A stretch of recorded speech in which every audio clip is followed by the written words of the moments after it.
Welcome to e-partial lecture series on computer science. We are discussing on the paper cryptography and network security. In this module, we are going to discuss about Chinese remainder theorem CRT. To learn about the CRT and their application in cryptography, discuss about Chinese remainder theorem and the algorithms, and also various examples related with Chinese remainder theorem. Chinese remainder theorem was developed in 3rd century by Chinese mathematician Sun Chu. So, here this theorem plays a very important role in the field of cryptography.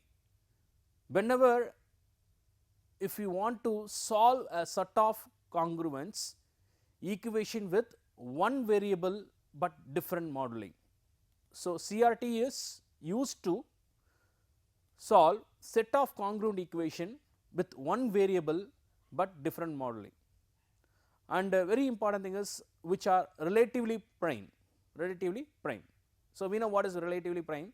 So, relatively prime means where the GCD of these two numbers must be equal to 1. If I take two numbers, then it must be 1. So, CRT is where you need to solve set of congruent equation. So, let us see the congruent equation. So, x congruent to A1 mod M1, x congruent to A2 mod M2, like that it goes up to x congruent to A of k mod Mk. So, what we can able to understand here is, according to the statement given for this particular theorem, a set of congruent equation. So, here we have set of congruent equations and different moduli, that is the modulus of the first equation is M1, second equation is M2, like that it goes up to k equations. And also this M1, M2, M3, M4, like that it can go. The GCD of M1, M2, M3, Mk must be 1, then we can say they are relatively prime. So, when I have on the left hand side with one variable, so x as one variable, where I have a different moduli and they are relatively prime, then in that case we can able to solve this kind of equation with the help of Chinese remainder theorem. So, before going to that particular theorem, let us understand a story about an old woman with a eggs. So, here an old woman goes to a market with basket of eggs. When set of baskets down and horse accidentally stepped on it, crushes all the eggs. The rider offered to pay her for the damage of eggs and asked her how many eggs did she have. So, what is the thing here? An old woman going to the market with basket of eggs, accidentally the basket down, it's fall down, and the horse was stepped on it. Now, the rider is ready to pay for her damaged eggs. Now, he is asking that old woman, how many eggs you have in your basket? This is what we need to find it out as x. So, how many eggs? She tells the rider that she cannot remember. So, she didn't know what is the inside, how many number of eggs she had at the time when it is been in the accident. So, but she is giving some riddle, that is, when she had taken all the eggs out 3 at a time. Now, we have to carefully note down 3 at a time where there is 2 left in the basket. So, when she take all the eggs, each time she take 3 eggs, first time 3, second time 3, third time 3, like that. If she took each and every time if she take 3 eggs, then the remaining will be 2. Similarly, the other case what she is telling us, she took them out 5 at a time, there were 3 left.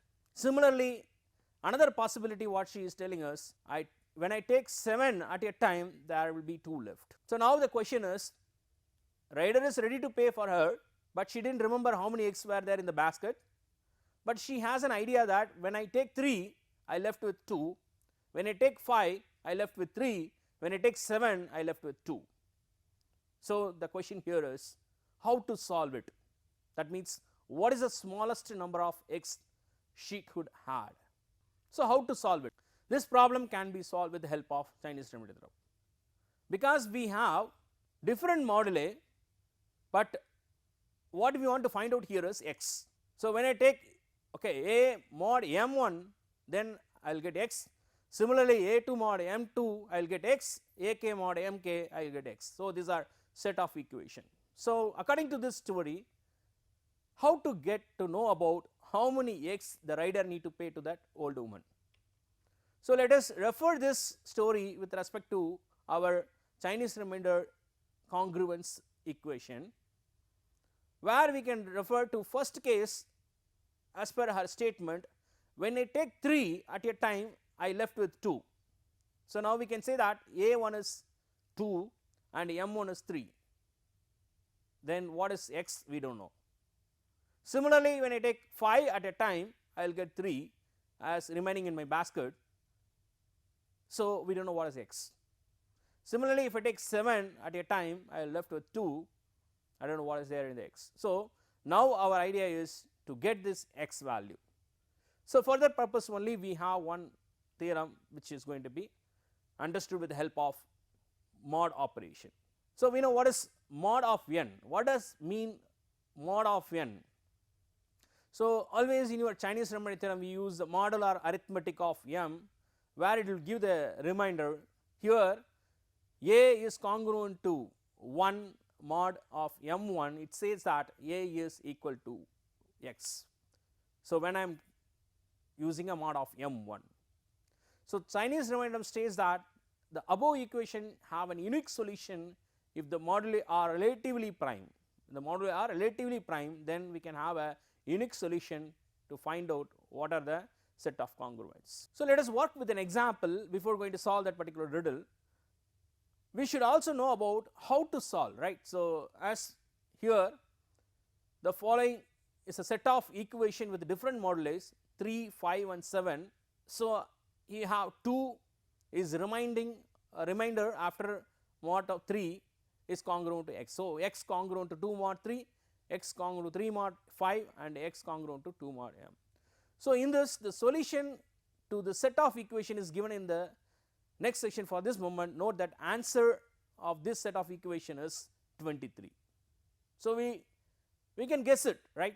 If I say this is going to be x is 23, then mod 23 mod 3, what is the remainder?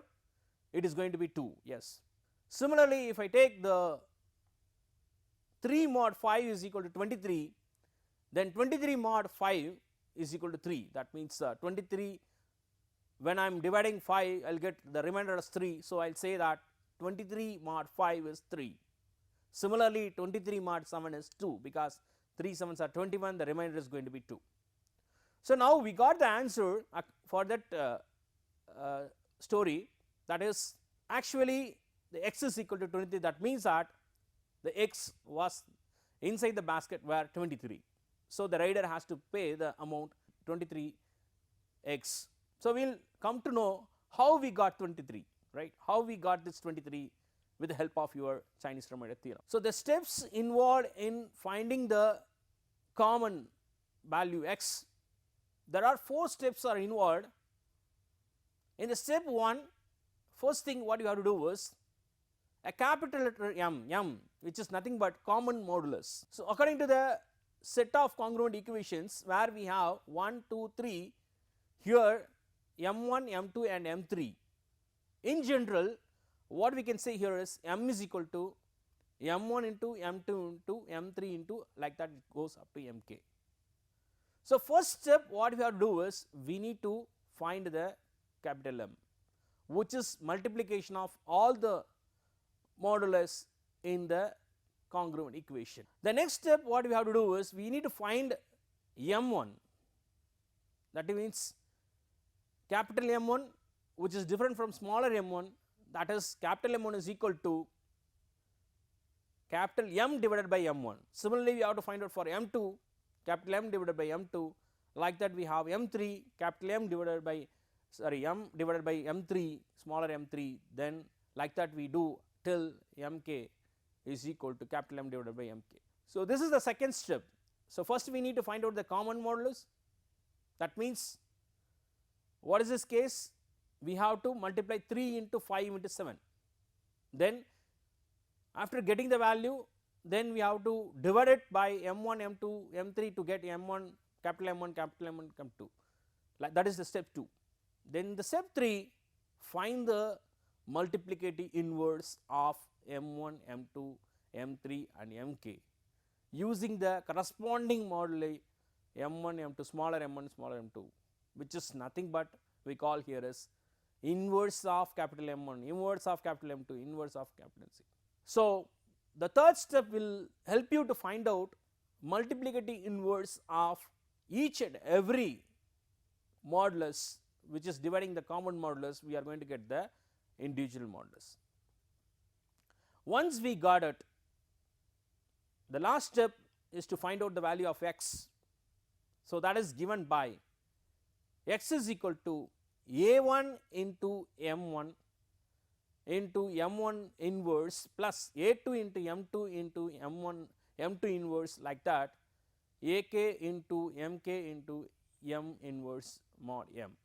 So, we can understood here, if I want to solve for getting the, so that is what we are saying in the case of your Chinese Riemann theorem.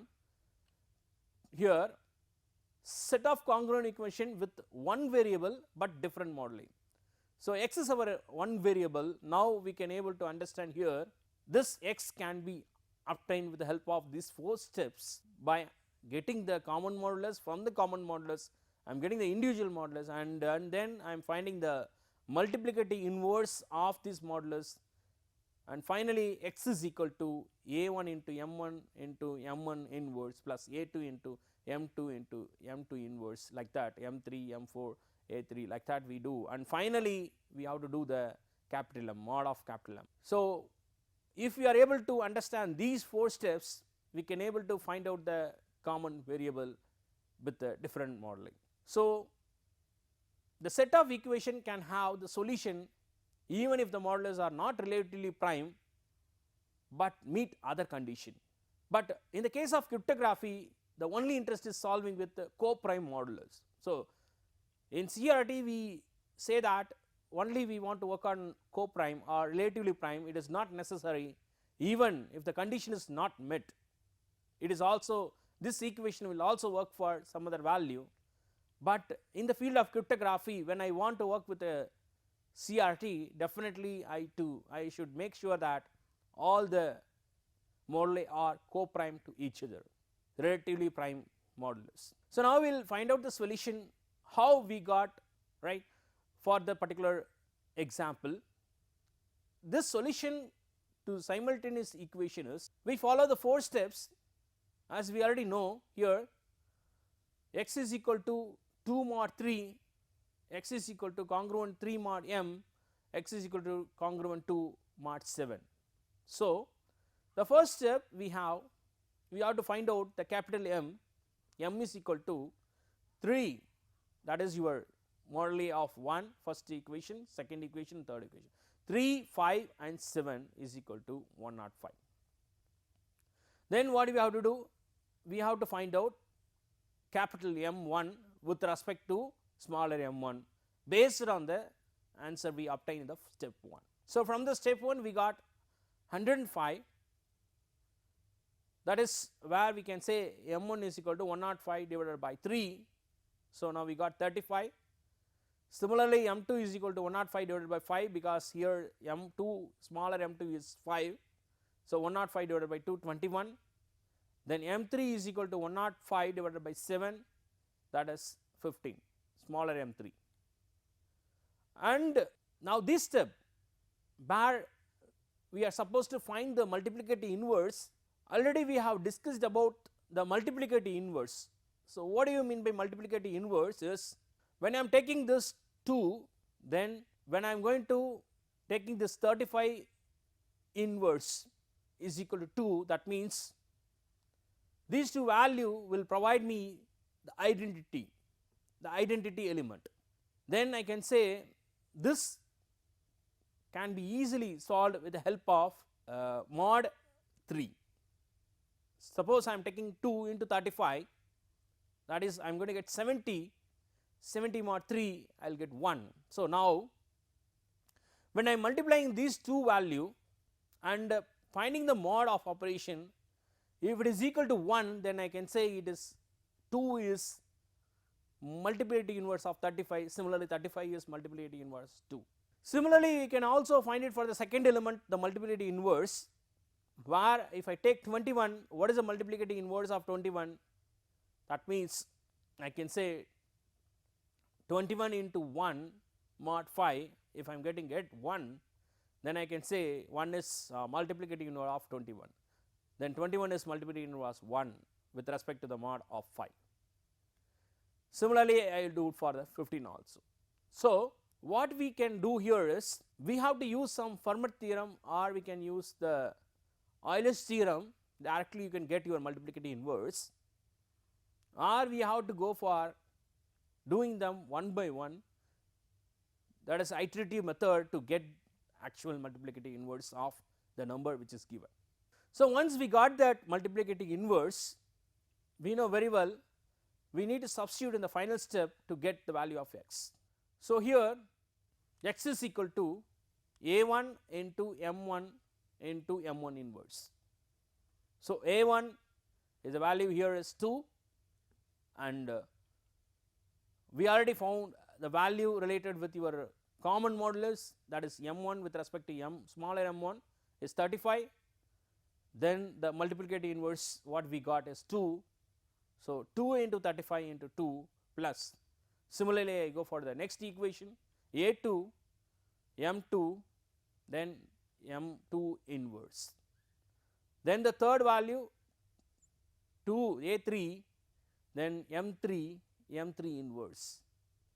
So, once I do the multiplication of this value, which is equal to 23 mod 105, where the 105 is the common which you obtain in the first step of your theorem. So, after multiplying these values, we will get a value which need to be divided by 103 to reduce it to get the remainder of the value, which is nothing but 23. So, now we got the answer, as already we have guessed here, this is 23, it is possible to have 23. Now, we have proved with the help of your Chinese remainder theorem, then the answer is 23 when we have a congruent set of congruent equation in such a way. So, the egg problem again the same steps we know, right, x, let m is equal to 3, 5 and 7, 105, the same value, and we are getting the multiplicative inverse, then we are substituting here the same value, and we know 233 is the value mod 105. So, we got 23, the answer is totally the old lady had 23x. So, the proof related with your Chinese Riemann theorem here is, let s and t be the positive integer with the GCD s and t is equal to 1. What does that mean here is, as I mentioned, s and t are the co-prime, that is relatively prime. When I am taking the first value, for example, here in this equation 3 and 5 or 5 and 7, then I am trying to find the GCD of 3 and 5 or 5 and 7. Let us take s is equal to 3 or t is equal to 5. Similarly, if I am going to take s is equal to 5 and t is equal to 7, then I should get 1, then I say it is going to be a co-prime. So, it proves that there exists an integer w such that means here it is talking about an inverse multiplication, multiplicative inverse with respect to the number which is given, SW is equal to 1 mod t. So, it proves that when I want to say a GCD of s comma t is equal to 1, it proves that there exists an integer w such that SW is equal to 1 mod t, and for each k let Mi is equal to M divided by Mk, where we say here M is the product of M1, N2, M3, that what we found out. Then it proves that the greatest common denominator of Mi and M smaller mi is equal to 1. That means Mi and smaller mi, capital Mi and smaller mi are co-prime to each other. So that is what we say in the case of your cryptography, where whenever I am choosing the set of congruence values, it must have the co-prime, the relatively prime to the model, relatively prime model, where you can able to substitute that particular information. The next comes the integer. So as we started with congruent equation saying that GCD and how it is going to be having the prime, co-prime, there exists an integer w such that SW is equal to 1 mod t. Then also we have proved that when I have each k, let Mi is equal to M divided by Mk, there M is the product of this, and also we say that proves that the greatest common denominator of Mi and M is equal to 1, that M1 and Mi are co-prime, and also it proves that there is an integer xi such that Mi of xi is equal to 1 mod Mi, and if there is an ai as an integer, ai Mi xi is equal to aaf mod Mi. So let x is equal to a1 m1 x1 plus a2 x2 m2 an mn xn. It proves that x is equal to ai mod of, so here x is equal to ai mod of Mi. That is what we can able to understand from this expression. As we are discussed about the Chinese remainder theorem, what are the applications are related with this theorem in the field of cryptography or in the field of computer? As we say, this algorithm is used in coding theory, where it detects and corrects the error is done by adding redundancy to the data that is sent via noisy channel or in a computer. So in the code theory, it is detecting and correcting of error. How it is done? By adding the redundant data. So we understood that it is going to be a noisy channel with the help of added redundant information of data, where this theorem, with the help of this CRT, we can able to detect as well as able to correct the error during the transmission. And CRT reminder techniques are useful in developing the code that detects the error. So when the data is transmitted over a channel, if some bits are modified, this algorithm is able to help to find the errors that may happen during the transmission. In the field of cryptography, where the CRT is used in secret sharing through error correcting code. So when I have a group of people want to have a secure communication, then with the help of CRT is used in secret sharing through the error correction. And CRT itself a secret sharing scheme without need of any modification. So we can able to understand the application wise, this is used in the case of your secret sharing through error correcting code. So CRT is itself a secret sharing scheme without any need of modification. That means I do not want to modify any component of that particular algorithm directly, I can use it for sharing the secret information in the case of cryptography, in the field of cryptography. So as we conclude here, we understood, also we know about what is the Chinese remainder theorem and also what is their application in the field of cryptography. And here we also discuss about the steps involved in the CRT theorem and how we can able to get the common variable using different moduli, and also we have worked with various examples. One of the example of X story with respect to the Chinese remainder theorem. Thank you.